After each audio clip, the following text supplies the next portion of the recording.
Hello, and welcome to Rocket Fuel, your daily update of everything that's happening in the Rocket Pool community. My name is Wack, today is May 6th, and today's episode is going to cover news about a Geth bug that's out there. We're also going to be talking about IMC nominations that are open, that's an incentive management committee. We're going to be talking about some really controversial takes about rewards tree version 10 and the impact that might have, quite serious impact potentially. And we're also going to be talking about more Ethereum regulatory action and other things. So stick around to find out. 10, 9, ignition sequence start, 6. Okay, so first of all, we're going to be talking about this Geth bug that has been kind of talked about today. And here we have Holyman saying, hey everyone, we published a security advisory today to GitHub. We're going to go there next. It says the vulnerability is rated as high, can be used to crash nodes through peer-to-peer communication. The issue is fixed as of Geth version 1.13.15 and upwards. So that is 1.13.15 and 1.14.0 are both fine. If you're on the version older than that, you should upgrade as soon as possible if you've not already done so. If you're a Geth user, which you shouldn't be if you're watching this, then update your execution client as soon as you can, because you're vulnerable to this bug. Now let's find out what the bug is. So we don't have too much details at the moment about what the bug is or isn't. All we know is that a vulnerable node can be made to consume very large amounts of memory when handling specifically crafted peer-to-peer messages sent from an attacker node. More in-depth details will be released at a later date. Of course, they don't want people to start using this attack on their nodes while there's no fix at the moment except to upgrade. So the fix has been included in Geth version 1.13.15 and onwards. Workarounds, there's no workarounds that are being public at this time. You can't really say that without giving information about what the issue is. And references, no information is released at this time. This bug was responsibly disclosed by Donghan Kim by the Ethereum Bug Bounty Program, for which we're very grateful. That's really cool that a white hat was able to find this bug and report it in the right ways instead of trying to attack Ethereum with it, which of course would be bad. Yeah, so let's go to the Discord now. And while that sounds really bad, Patches here was reassuring everyone. He says, chill, it's fine. There's probably a good 24 bugs of its class still out there. They just found one and fixed one, so they announced it, but it's fine. So there's not too much to worry about. Like if you're on Geth, just upgrade, you should be fine. For Ethereum itself, it's not too big a deal. Like Patches says here, it's been fixed on new versions of the Geth operating system. But if you're on the older Geth operating system, then it might be worth it for you to upgrade as soon as possible. Okay, so let's get into some Rocket Pool news. The first Rocket Pool news we have today here is IMC nominations are open. So there's two parts to this process. So Val made a post saying it's been a year and a bit, so it's time for a new IMC selection. So here we have committee size. So the first thing that they want people's guidance on is like, how should we handle the multi-sig? I think what happened is the threshold for the multi-sig was set, for the IMC was set at 6 out of 9, which is actually quite a high threshold. And then Val here, gives some comparisons. The ODAO is 10 out of 18, or team plus 6 out of 18. The Arbitrum Security Council is 7 out of 12 for slow upgrades, 9 out of 12 for instant upgrades. Eigenlayer is 3 out of 5 upgrades with 10-day lock, or 9 out of 13 for instant power. And all those protect value in the billions, while we have thus far peaked in just over $1 million USD.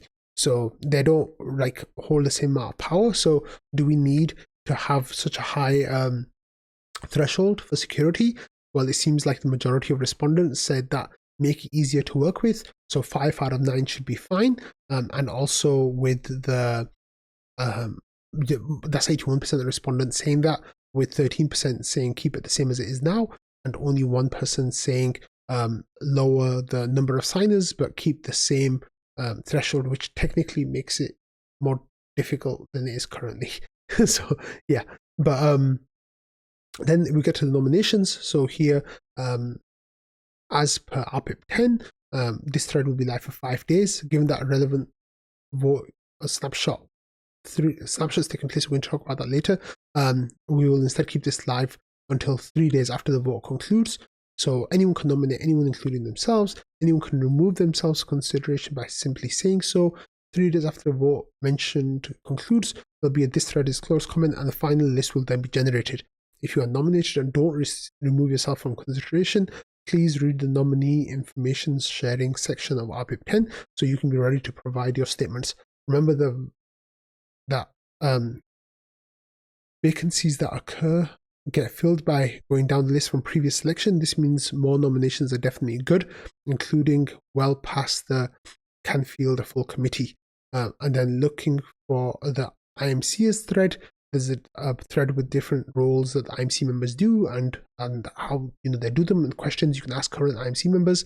And then it says there's a post below with some information on like the amount of time that people have spent working on IMC stuff and the work that they've done with that. And this has been pretty much about 60 transactions have been signed or created, and then they've had post counts on the forums and also discussion on the IMC threads and stuff. So people spent a fair chunk of time.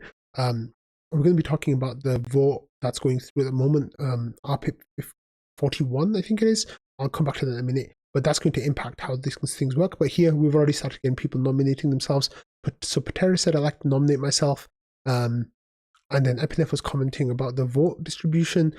Samus was saying that he'd like to nominate himself. Val was nominating people who are already on the IMC, like Val himself, Jasper, Yoakum, Dr. Worm, and Phil. And Ishka is not coming back to be a member, so removing them from consideration. And I said I would also like to nominate myself. I said I feel like I could give more to the community than I currently do. I would like to do that. That was a little bit of a joke comment, but yeah. But I would like to be on the IMC. I've been saying it for a long time that I'd like to give back even more to the Rocket Pool community.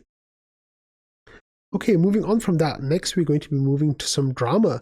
So the drama is about the rewards tree version 10. And this is something that I've covered a couple of times before, but I haven't really gone into as much detail I feel like I should have. So here, there's the governance thread where Patches, Noshua, Val, Ramana, they're all talking about how there's unease about the RPIP, not RPIP, RPIP 53 or version 10 of the rewards tree. Well, the discussion kind of came up in trading where Ramana brought it to my attention. So I said, I feel like I'm out of the loop with this whole discussion and I don't really understand what's going on anymore. And I said that I got a little bit left behind. And now I'm not sure what's going on. So I'll try to help. He says there's rising discomfort with version 10 in that thread. Some version of just don't have RPL withdrawal address seems to be the vibe, or at least a vibe. And he says, I'll skim everything in that thread, but stuff is routinely not clear to me either. So both Val and I were struggling to try to stay on top of everything. So I said, I think one thing where I was lost and never retethered was what are the circumstances where the bad outcomes happen under tree version 10, and what exactly are the bad outcomes? So Noshua then was kind enough to actually give me some information about some of the bad things that could happen. So he says, for example, you could provide RPL to someone else's node, and if they are evil and if you don't have perfect understanding how the Rocket Pool protocol works, then that could be a bad outcome. And then he says someone wants to Sybil attack Rocket Pool governance. That could be a bad outcome. They could use this and you provide RPL to someone else's node. You later decide to run your own node and you don't have perfect understanding how Rocket Pool works. So Val was kind of explaining the bad situations.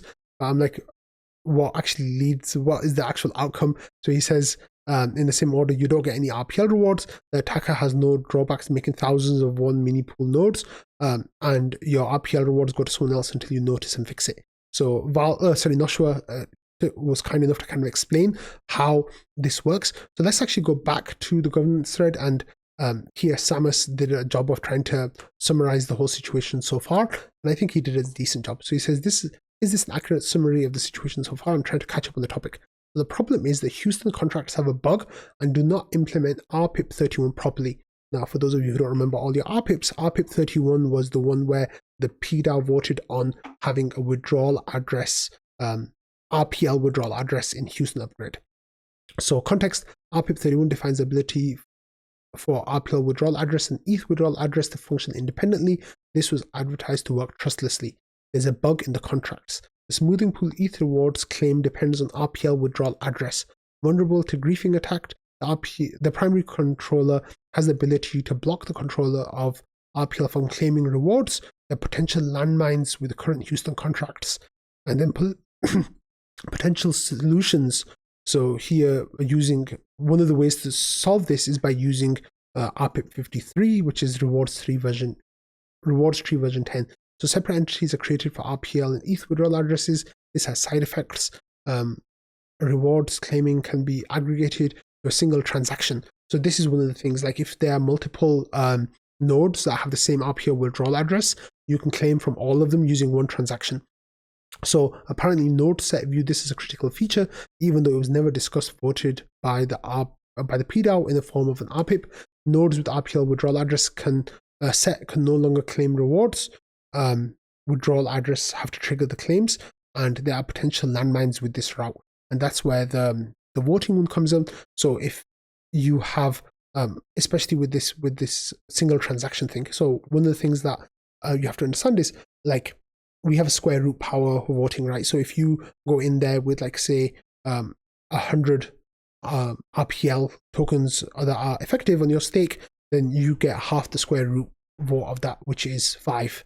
However, if you go in there with 1,000 RPL, you get half the square root of that, which is about 15 votes. So, you can have 10 times as many RPL, but you only get 3 times as many votes. So that's where the non-sublinear, I think sublinear or inverse exponential, one of those mathematical terms, that's the voting curve that is used. What happens here is, so the way that people, are kind of incentivized against doing that is because to run, 1,000 validators to maximize. Okay, actually, let me add a third illustration to that scenario as well. So say then there's another person, and instead of having 100 RPL 1,000 RPL on one node, they have 1,000 RPL on 10 nodes, so they're going to get 50 votes for that situation. So that person is really maximizing their votes compared to if they had it all on one node. They're getting more than three times that amount by splitting it out. They make it closer to linear than to the square root function. Now, the reason why people won't do that is because to have 10 nodes, you have to do 10 sets of claims, 10 sets of transactions, all that kind of stuff. The gas is 10 times higher, basically. So there's an actual physical cost to doing that. However, with this, what you could do is there would just be one cost. So it would negate some of those issues. So it would make it more possible to Sybil attack, basically. So yeah, that's not good. So potential paths forward: fix the Houston contracts. It's too late, potentially, that's one of the problems with this. It's probably unrealistic right now. So approve RPIP 53, rewards 3 version 10, or remove RPL withdrawal address feature for Houston, fix it with Saturn. So this was actually an hours long discussion that came up, and most of the time it was Joe, Ramana, Noshua, Patches, Val. These were the main people kind of talking it out and sending ideas back and forth and trying to figure out exactly where the best routes forward are. Eventually, it was kind of decided on 4 different options. And those are: 1, do nothing, it's fine the way it is, and here. Oh, okay, this is better actually. Let's not pull words into Val's mouth. So he says here potentially 4 paths, 4 things we could vote on. 1, disable the RPL withdrawal address in the contracts, so there'll be no delay or a minor delay. Work towards version 10 with RPL withdrawal address as an undocumented feature. No delay, no smart node support for RPL withdrawal address. Version 10 expected in a couple of months. This approves the one transaction thing that I was just complaining, the 0-1 multi-node claims as a side effect. And then work towards version 10 with RPL withdrawal address for everyone. No delay, no smart node support for RPL withdrawal address initially. Version 10 expected in a couple of months. Turn on smart node support with warnings. This approves the 0-1 multi-node as well. And then number 4, implement RPIP 31 as it was initially written, and this would lead to a large delay in Houston. So it seems like that's kind of where the discussion has ended up. Yeah, there's a lot. So I tried my best. I think I've done so far all the times I've covered rewards tree version 10. I think this is the best understanding that I've shared with you all. So I'm glad that we're all figuring it out together. But I think this is a complicated situation that the PDAO is going to have to get involved with, because there's a lot going on here. There's much bigger discussions, but I don't really have the time to get into it, about how NodeSet plays into this and about what they are asking for and what they can get and how that should happen. There's a whole bunch of comments about that. So definitely give that a read as well. Okay, so back to RPIP 41 now. This is the committee stipends, and this vote has reached quorum. So we can see over here that we have 8,500 votes out of the 7,200 votes needed to pass. We have 7,100 votes voting in favor, 1,400 votes abstaining, and 89 votes against. So this is passed. So this will set a stipend of around 300, I think, or $390 per committee member for the GMC. I'm not sure if the IMC is going to get a slightly different rate. So one thing to make clear is this is just seen as a thank you. It's not really seen as any kind of income, like it's just a nominal amount for a few hours of work, about $30 an hour. The GMC, we're having internal discussions about how we want to divide out the GMC share of that. It looks like we're just going to do an even split across the members. I'm not sure exactly what the IMC is going to be doing with that, but yeah, this vote is still going to be running for another few days, but in the meantime, it looks like this is going to pass at this level the way it is now. Okay, next we've got a movement on the tokenomics rework drafts. So this was a new updated RPIP 49, and here Val has worked on changing the language. I think Long for Wisdom is now involved with this as well, and there's been some updates about the process and how everything's going and what everything is looking like. So definitely go and give RPIP 49 a read. It's a really great document that tells you everything that's going on. So here what we've got then is an excerpt showing what the process and steps are going to be looking like. So I mentioned this to you all last week, or I think the week before. However, now we're at the point now, Val here says, we are at the seek feedback from highly engaged community members on the draft specifications. So this is the point that we're at now. So Val says, hey folks, I believe this version is the first feature complete draft. It may well have errors, etc. It's certainly not polished. The request is now for nerd eyes to help review the specification sections. Of most interest are holes in the logic, inconsistent definitions, etc. The best place for feedbacks are the Tokenomics RPIP's overall thread in Discord, or a pull request to the latest open branch to suggest changes on GitHub or ask questions on GitHub directly. So I think this is really great that we're at this point now. Getting to the nerd eyes, I think, is really important, because if there are any holes in logic, any issues, this is a really great time to bring up those. One of the things that's really interesting is that we were talking about the Atlas RPIP and bringing in LEB8s and the collateral amounts that were set for the RPL at that time and how it was done the way it was. And one of the things that came up was, at the time there weren't many dissenting voices to the ideas that were put forward about how much RPL should be used as collateral as the minimum. As the maximum, of course, that was a huge big thing, but the minimum thing went through pretty much like exactly the way it was thought of at the time. Like there wasn't much feedback to it. So I think one of the things that now people realized was, maybe there should have been more thought about how that process worked out. Well, we are now at that stage where you can, give your feedback, you can give your ideas, you can really think through any holes in the logic, any issues with this whole thing, because we want to make sure that it's as good as possible for everyone involved. And then talking about the RPIPs, Long for Wisdom here says there's a page now where we can get caught up on the tokenomics. So this is really cool.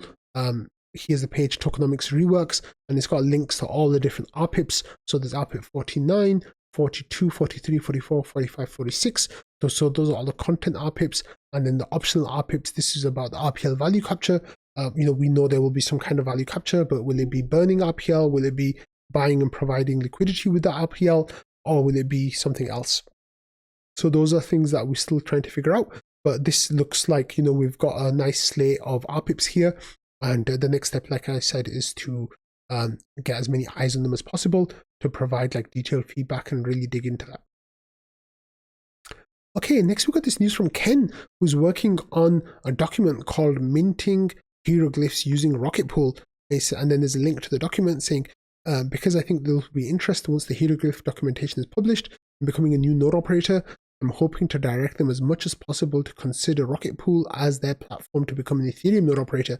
So the idea is that Heroglyphs is going to bring online new node operators. If we can get Heroglyphs to work with Rocket Pool and then get the new people to choose Rocket Pool instead of becoming like a solo staker, it opens it up to more people because obviously they'll be home staking. They need less ETH to become a Rocket Pool node operator. But what will happen then is they can also start earning through Heroglyphs. So this is the document that Ken put together. Please don't share this anyone. It's not for public use. But it covers like what is Rocket Pool. It has other questions like about Rocket Pool and Heroglyphs and how they might work together. And then it also has questions about Heroglyphs and how that works and how it's running and everything. So getting IDs and NFTs and all that kind of stuff. And then there's some commentary by Ken. So let's just read the commentary by Ken. He says, I'm excited to see the new interest in creating home stakers and further decentralizing the Ethereum chain this project is creating. It's been a high quality adventure and I look forward to what's next. Two things excited me about the project, its innovation and attractiveness. The project was innovative in recognizing that ERC20 tokens or NFTs could be gated by a flow control mechanism, block graffiti. This gate point could then be monetized to reward the block proposer for allowing the use of their graffiti. If done correctly, the project could target rewarding solo and home remote stakers, thus getting more individuals to run the validator themselves. This would be the project's goal, decentralization. He says, I found the project attractive for several reasons.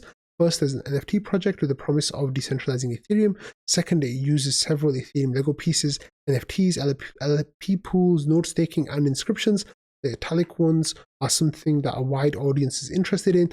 Further, the team has significant Web3 experience and, as best I can determine, has pledged all earnings to all the validators and the protocol guild. Last, I can combine my love for Ethereum validating and Rocket Pool with the Heroglyph project. So Ken gives his little motivation there for why he's doing what he's doing. So that was really cool and exciting. I'm really hoping that Ken can smooth over the issues that might persist with the Heroglyphs team. And we can get a nice little partnership going here because it'd be great for everyone if we could do that. Okay, going back to the Discord here, we have Alex, and he tagged Shifrin and Joe saying, I'm interested in putting my hat in the ring for building a web user interface for the Rocket Pool config by leveraging the upgrades made to the smart node. I would be a great fit for this task. I have a decade professional experience in web development and project management. I'm looking for an opportunity to contribute more to the Rocket Pool community. I'm new to the world of crypto grants bounties and would love some direction on how I can help. So the first thing I did was, because I had a conversation with Patches about this before, I said, Patches, are we ready to begin work on something like this? And Joe says, just the config or the whole command line interface. As Patches says, certainly safer now than earlier, sure, but not really de-risked fully until version 2 is live. So Alex says he'd like to do the whole command line interface as a graphical user interface. So what Alex is basically asking here is if he can build the graphical user interface on top of the HTTP hooks that Joe has built the new API from. So the new API is set up in a way that makes it really easy for graphical user interfaces using like HTML, basically, simple web browsing to be built and interact with the smart node stack instead of the command line interface or the terminal user interface. So first of all, Joe was really happy that this is for the whole command line interface. He says Patch is probably going to be your best point of contact here. There's still some stuff that needs to happen as part of it, namely adding Nginx. I think that's right, Nginx. I remember butchering that pronunciation before, and I think I got it right this time. And some authentication to the stack, but it's nothing that can't be done in version 2. And then they were talking about the logistics of it, how it's going to work.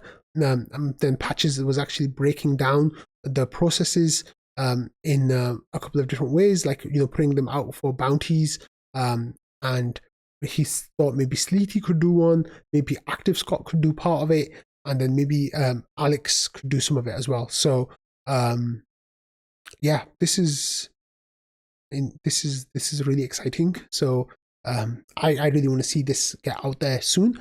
It might be maybe a few months worth of work though before we get that happening. Okay, next we've got this tweet from Shifrin, and this is the second Rocket Pool Smart Node Upgrade Master raffle. Also, this is the upgrade raffle for people who got the POAPs for upgrading their smart node stacks right away. So it says Rocket Pool node operators can utilize the smart node POAPs they've earned over the past 4 months for a chance to win RPL tokens and their name featured on the commemorative POAP. So the winner's name will go in this space here where it says winner's name, and people earned 8 POAPs basically over this time, and they've entered this raffle. So if you have any of those POAPs, you're also welcome to enter this raffle.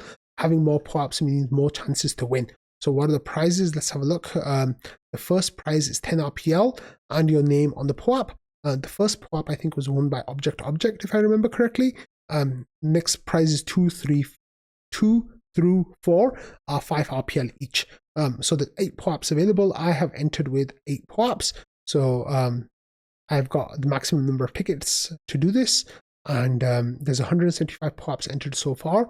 So with 8 POAPs that I've got there, I've got a decent chance of winning one of the prizes, which I'm pretty happy about. But of course, a whole bunch of other people have got decent chances as well. So it's going to be interesting to see how it works out. But hey, I'm not telling you to join because I want my odds to remain good. I'm just telling you it's happening. Don't go and join this raffle. Okay. Something kind of scary happened a couple of days ago over the weekend where Uniswap had a bug and it said that the RPL price had gone to 0. I like covering this on the show. Sometimes it happens from time to time, either like the ratio bot like glitches out and returns a 0 error. But this time this was on Uniswap. So a bunch of people took screenshots of it and were joking about how RPL has gone to 0. Obviously it hasn't gone to 0. It just feels like it's gone to 0 over the last year, but hey, that's okay. Okay, next we're on to some staking news. So Data Always here has a summary of this paper, Decentralization of Ethereum's Builder Market. So Data Always says this is a super important paper on the role of Ethereum's private order flow and why builders win blocks. Highly recommended a read, but some takeaways below. So it says median MEV block has about 70% of its value coming from private order flow. And then it says for reference, literally, actually, let me just read it all. Access to this flow is essential and why there's such a huge disparity between the value of proposer builder separated blocks and locally built. It says for reference, literally the least valuable MEV blocks are more valuable than the median locally built blocks. MEV blocks tend to be 5 times more valuable than locally built. Side note, this is why local block value boosts are really ineffective. Yeah, they'd have to be paying so much more, which is a lot. Access to MEV blocker and MEV share order flow used to be all that mattered. Now it's a bit more diverse, but MEV blocker has become the most important. If blocker stopped sending order flow to Beaver or Titan, they would become uncompetitive fast. So what he's saying here is, depending on the relationship between the builder and the relay, they have to be competitive or they're going to get left behind very quickly. And then there's some more information here as well, where Data Always pulls out information from the paper, but it seems like there's some really interesting information in here. So definitely go and give this a read because it really shines a light on some of the building practices that's taking place, for blocks on Ethereum. Okay, next we've got this update from NodeSet. So NodeSet is saying we're very excited to begin the public beta of our Stakewise version 3 integration partnership with Gravitar starting right now. This is a 3-way partnership between NodeSet, they're going to be the node operators, Gravitar, they're going to be providing the ETH, and Stakewise version 3, because they are going to be they're the ones who are going to be running the infrastructure on their systems. So only verified NodeSet operators can participate. So make sure you apply at NodeSet join if you haven't already. This is really exciting because NodeSet are coming online, and I'm curious to see what's going to happen next with them. Okay, moving on to some Ethereum news now. We see that there was another day, another Wells notice. So this time we got a Wells notice that went out to Robinhood, and Robinhood reacted by saying, "We're disappointed that the SEC has decided to issue a Wells notice related to our US crypto business." And this is from Reuters. So let's have a look at some commentary about this from others. So Jake Shavinsky, who of course is a lawyer, crypto lawyer, he says the SEC just sent a Wells notice to Robinhood. The number they've sent about crypto in recent months is astonishing. It's hard to imagine that they would or could bring so many enforcement actions at once. It seems like they're abusing the Wells notice process as a scare tactic now. The SEC allocates a grossly disproportionate amount of its resources to crypto, given that its actual purpose is to regulate equity and debt markets. Every minute and taxpayer dollar spent on crypto is one not spent on the real mission that Congress created the SEC to pursue. If the SEC brings as many enforcement actions as it has sent Wells notices, it will be in flagrant violation of both the law and its congressional mandate. If not, it's clearly abusing the Wells process to get free discovery and terrorize upstanding US companies. Which is it? Okay, then we also had Ranch on Adams and Bankless responding, saying that you have to ask yourself why the SEC is suing everyone alive for the exact same unproven legal theory.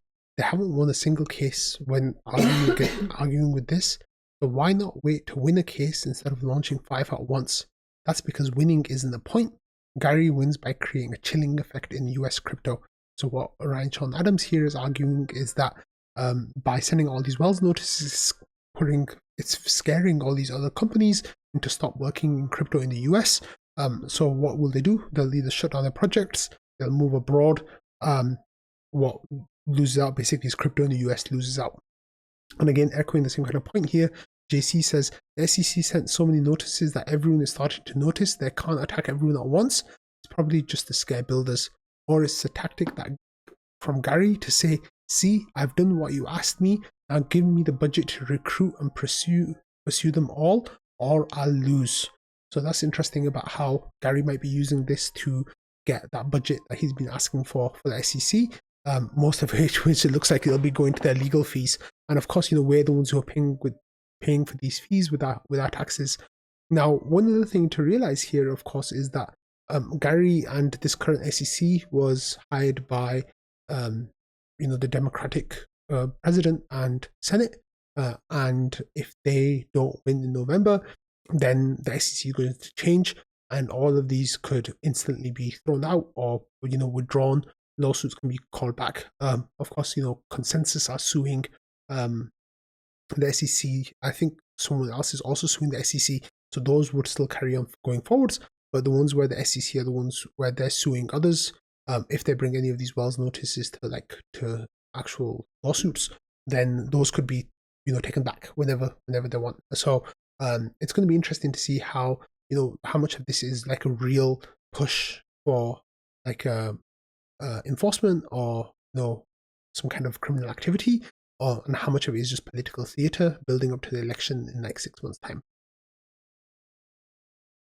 Okay, and on one side, we have US government branches working to try to restrict crypto. On the other side, we've got US-based companies and corporations who are embracing crypto and getting involved in cryptos in ways that we never thought would happen or didn't think it would happen now. So here, Carl shares a screenshot.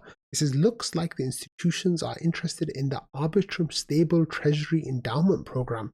So here it says, how to apply for a step allocation. So this is a forum thread on the Aave, DAO forums, where people are giving information about, joining the step allocation. That's the Stable Treasury program. And here we have application from Securitize, and this is a distributor of BlackRock's USD institutional fund BUIDL. and on behalf of BlackRock. So the securitized were recently, I think BlackRock either bought a share in the company or the whole company to bring their crypto business online. And the next one here we have Franklin Templeton Digital Assets is excited to present our step application for the Arbitrum DAO. So they're getting involved as well. So we're already seeing that these asset managers and like these huge institutions are embracing crypto, and this is on public blockchains, by the way. Their funds, the Benny Fund and Biddle Fund, are on Ethereum mainnet. Now they want to get involved in Arbitrum. This is a huge sign that they want to work in crypto, in public crypto, and that's really amazing. So they're going to be taking yield from all of you farmers out there. Okay, and then here's what AJ says. He says, this is a watershed moment in the history of the industry. Behemoths of traditional finance interacting with a DAO is not something I would have imagined saying so quickly. Kudos to everyone involved with bringing Step to life. So this is what I'm saying is like, this is a huge step that's taking place, and I'm not intended. And it's going to be really interesting to see who else gets involved with this. You could totally see the likes of Fidelity and ARK Invest and these guys trying to get involved if they can, because they're the ones who already have the ETFs and stuff as well. And it seems like they're going headfirst into crypto. Okay, we've got a new proposal from Aave, and this is Aave's has a proposal for the development of their protocol version 4. So there's a bunch of features that I'm going to talk you through really quickly, but you can get the full details by reading this Twitter thread here. So the first major thing that it's going to have is a unified liquidity layer. The biggest change from Aave version 3 to version 4 is this architectural shift. This layer manages supply, borrow caps, interest rates, assets, and incentives, allowing modules to draw liquidity from them. So there's going to be that unified layer, which is actually really cool. And then Madia gives more information about that. Another update is going to be the automated interest rate model. In Aave version 3, both base interest rates and kink points of each asset are managed by governance, which can delay responses to market demand, resulting in suboptimal capital efficiency. With the automated IR model, the base interest rate and the kink points dynamically adjust based on market conditions, making rates more responsive and optimizing for both suppliers and borrowers. And after that, we have liquidity premiums. Previous versions of Aave protocols, when calculating total collateral power, the protocols fetch the price of each collateral asset in ETH from a price oracle. This method did not allow Aave governance to manage the risk of collateral assets effectively. So they're going to be addressing that as well. And then there's smart accounts and vaults. There's a whole bunch of other stuff here as well, like dynamic risk configurations and automated assets offboarding. We have automated treasury management. We have liquidation engines and a whole bunch more. You can read this really long thread to get the full details, or actually go and read the full paper from Aave. But it looks like they're working on some really exciting stuff for version 4. Aave have really blossomed in the last 2 years. During the bear market, they built some really cool stuff, and they're one of the most profitable protocols in Ethereum now, which is absolutely amazing to see. So huge congrats goes out to the Aave team. And of course, shout out to my main man, Mark Zeller, who does amazing stuff with Aave every day. Okay, next we're going to talk about layer 2s, because who doesn't love layer 2s? Here on the Grow the Pie, we got this tweet a couple of days ago saying that close to 90% of all daily transactions on Ethereum's ecosystem are going through layer 2s. So this number fluctuates a little bit day to day, but the fact that it reached 90% over the weekend is absolutely amazing. As the Denkun upgrade happened and things got so much cheaper to use on layer 2s, the activity has just gone through the roof, and it's absolutely amazing to see just how successful it's been. Layer 2s are in the huge thriving point right now, and as here you can see, with the Ethereum vibing, we can see Arbitrum is the number 1 L2 in Ethereum, currently commanding a hefty 41% market share. Is growing at an impressively robust pace. Let's look at the data. Arbitrum has around 18 million active accounts, 650 million total transactions, and has 2.6 billion in ETH secured. Arbitrum is undeniable, and Arbitrum is ETH, which is really, really great to see. If we have a look at L2 Beat, we can see that total like value locked right now is at an all-time high when looking at it in Ethereum terms. If you look over here, we hit a new all-time high like on the 4th, which was 12.77 million ETH, which is around, oh yeah, actually like right now it's saying 12.78 million ETH, which is over 10% of all ETH now is on layer 2 contracts, which is absolutely amazing. Really, really great stuff. And the fees right now, sorry, the cost, wait, no, there's no fees here. But there's just, everything is like up and to the right, like in terms of the number of transactions, the number of value, the amount of value locked, all of that stuff is just, it's just really, really great to see.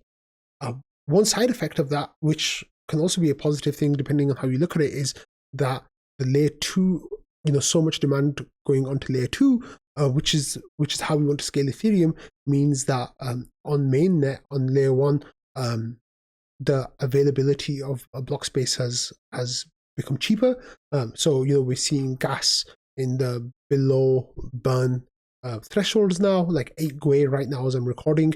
I saw it overnight go down to 4 GUI. Actually, in the last month, it's gone as low as 3 GUI. So if you want to get transactions done on layer 1, now is the time to do that. Like if you wait until the late in the evening or very early in the morning US time, you can like make a safe, NodeSet multi-sig wallet for a couple of dollars, like $3 or $4, and that's absolutely amazing. It's a really nice time to renew and extend your ENS names, like all of these kind of like providing liquidity positions or setting up, CDPs, borrowing positions, anything that's gas intensive.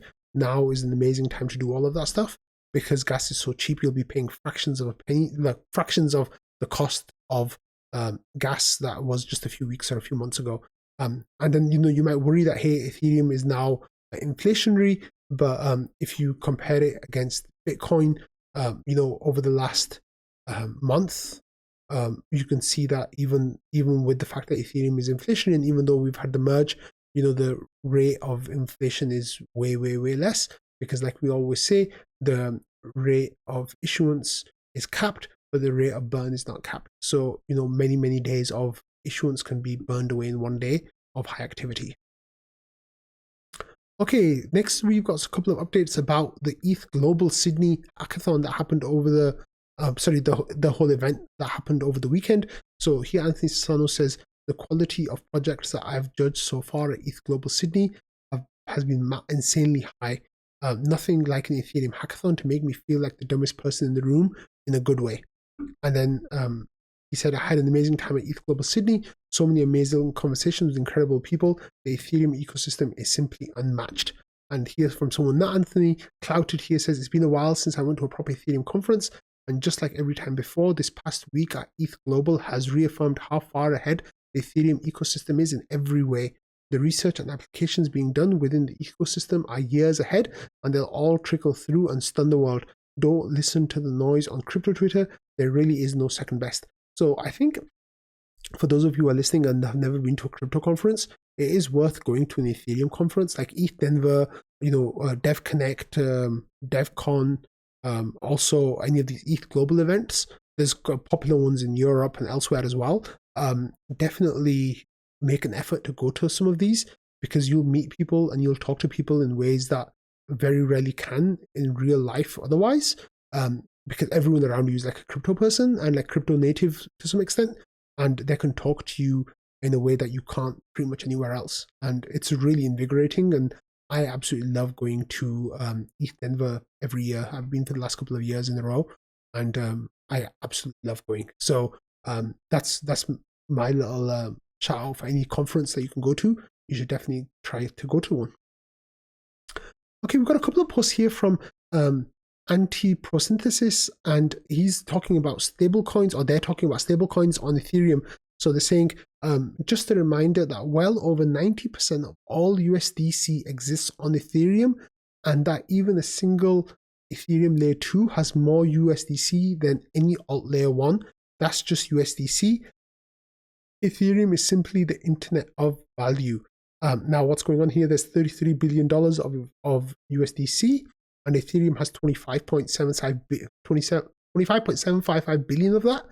Base has 2.6 billion of that, and then Solana comes in at 2.4 billion of that. So 90% less than Ethereum, and way more than that if you count Base and Ethereum together.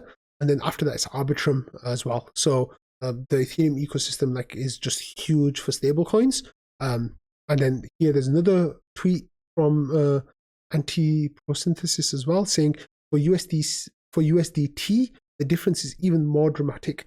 Besides the Tron outlier, alt layer ones are absolutely minuscule in terms of USDT.